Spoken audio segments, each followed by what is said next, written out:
না রুহ দেয় নফস সাজাবো করবো কে রুহ কি এই যাইছেন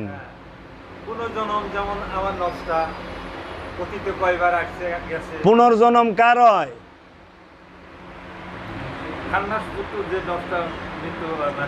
হ্যাঁ এর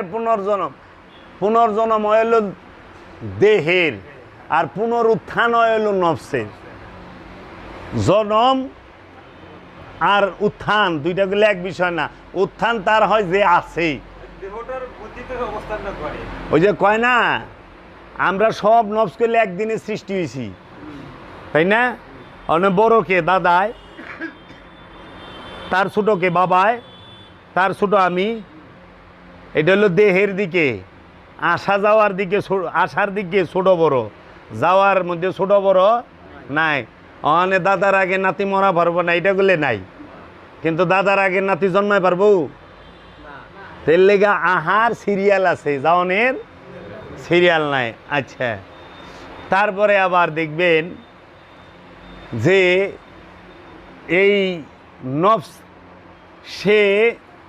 কখনোই একবার সৃষ্টি হয় বারবার নফস সৃষ্টি হয় না নফসের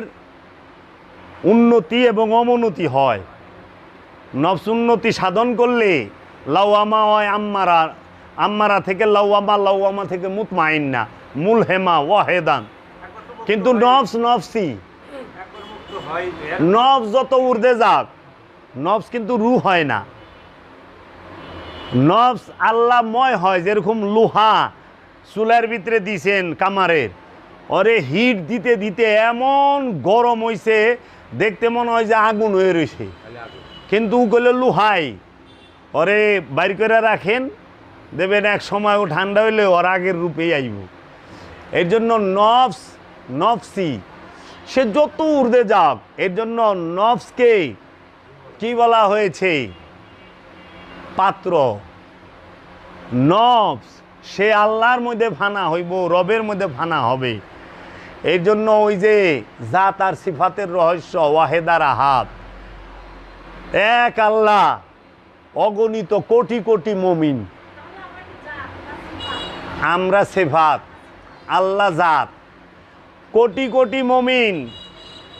আল্লাহ একজনই কোটি কোটি মুমিনের মধ্যে প্রকাশ বিকাশ রূহ একটাই কিন্তু নফস অনেক এই সকল পবিত্র নফসের মধ্যে এক রূপ প্রকাশ হয়ে রয়েছে যেরকম বুঝার জন্য বলি লক্ষ লক্ষ মোমবাতি